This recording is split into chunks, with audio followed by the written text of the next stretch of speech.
You have no soul, no heartbeat, no name that was ever truly yours. But you carry the weight of 1,000 lives, stolen identities, broken borders, and the quiet desperation of people who had no other choice. You are paper, ink, a laminated lie. And in the right hands, or the wrong ones, you are worth more than gold. You are a forged passport. And this is the story of every step of your journey. You begin as nothing. A sheet of polycarbonate and cotton blend paper sitting in a damp basement somewhere on the outskirts of Minsk. The air smells of chemical solvent and cigarette smoke. Somewhere above you, a bare bulb swings. A man with ink-stained fingers and reading glasses holds you up to the light. He is not a criminal, not yet, in his own mind. He is a craftsman. He calls himself that. He studied graphic design for 3 years before the economy swallowed his future whole. His name doesn't matter. What matters is what he does to you. He lays you flat on a UV-lit workbench beside him. Real passports, Belgian, Canadian, Dutch, line the wall like trophies.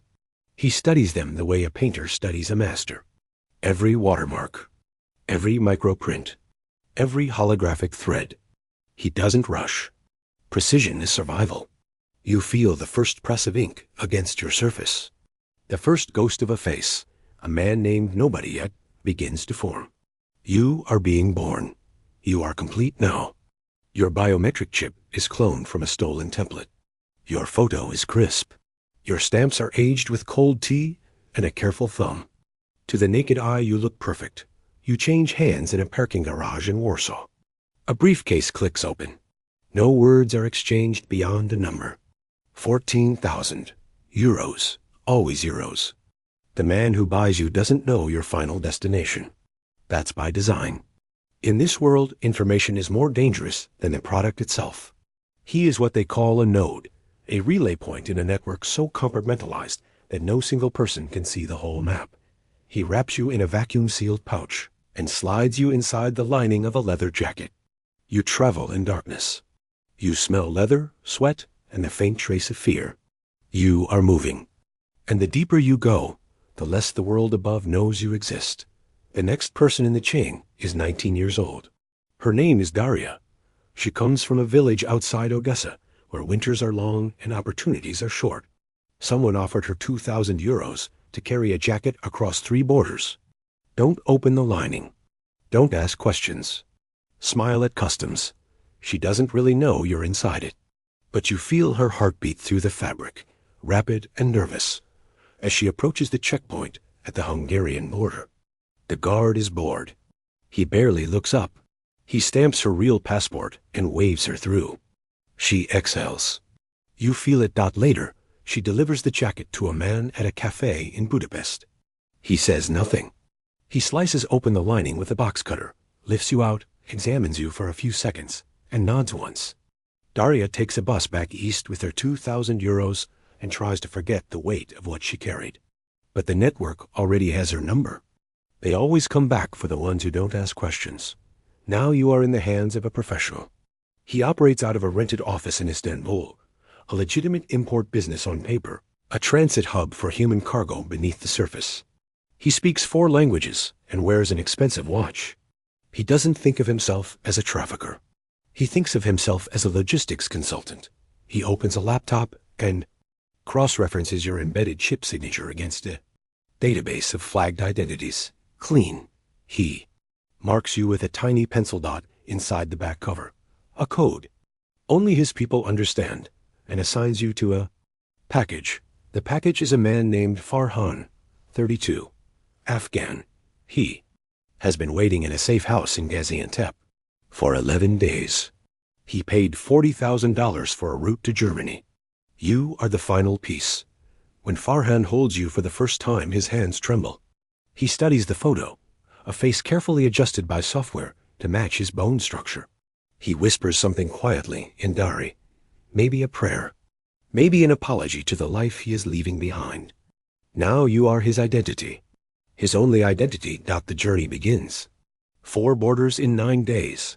Greece, North Macedonia, Serbia, Croatia. Every crossing carries its own version of fear. Diesel fumes from a fishing boat in the middle of the night. Cold mud underfoot on a forest trail near the Serbian-Hungarian border. Dogs barking somewhere in the distance, always too close. Farhan keeps you pressed against his chest inside his jacket as if you are sacred.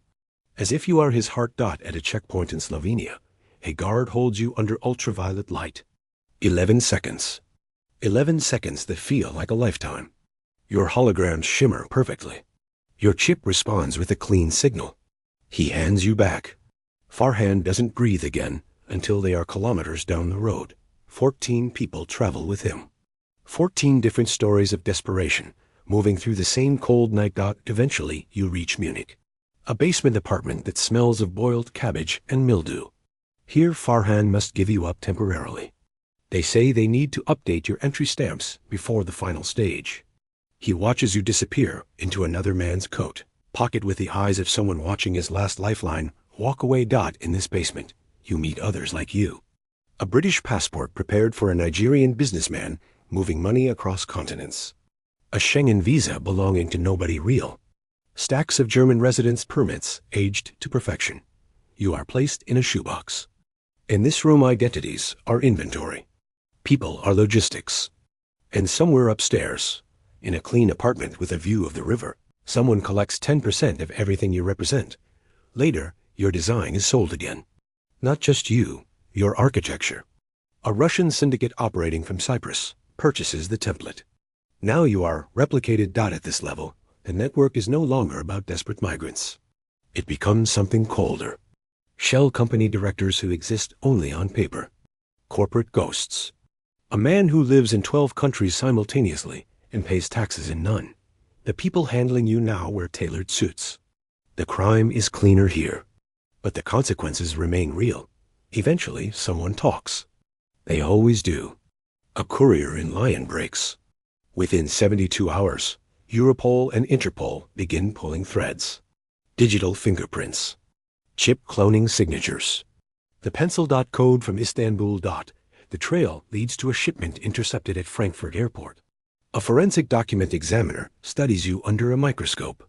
She has done this for 18 years. And she finds the flaw, a microscopic misalignment in the laser perforation pattern. 4 microns. Invisible to any border guard. Visible only to someone who has studied thousands of real ones. She places you carefully on a metal tray. After a long silence, she finally speaks. This is the best forgery I have seen in a decade. It isn't admiration. It is evidence. Now you sit inside a clear plastic evidence bag. A case number stamped across your cover.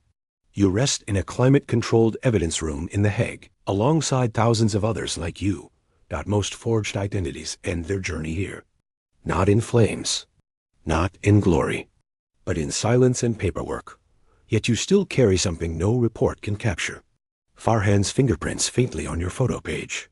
Daria's fear hidden in the fibers of your lining. The craftsman's lost education inside every perfect watermark. You carry the weight of people who had no other option. And no one in this room will ever know their names. They will say the system works. That borders protect. That documents keep order. But you have been the border. You have been the document. And what you know is simple.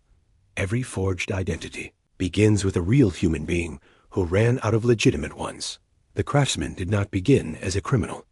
The courier did not begin as complicit. The man who whispered a prayer did not begin as illegal. They were pushed there by war, by poverty, by a world that decides some people deserve papers while others must buy them, are a lie built on top of a truth. The truth is this: the most dangerous thing about you was never the forgery. It was what you revealed about the world that made you. Necessary. Fade to black.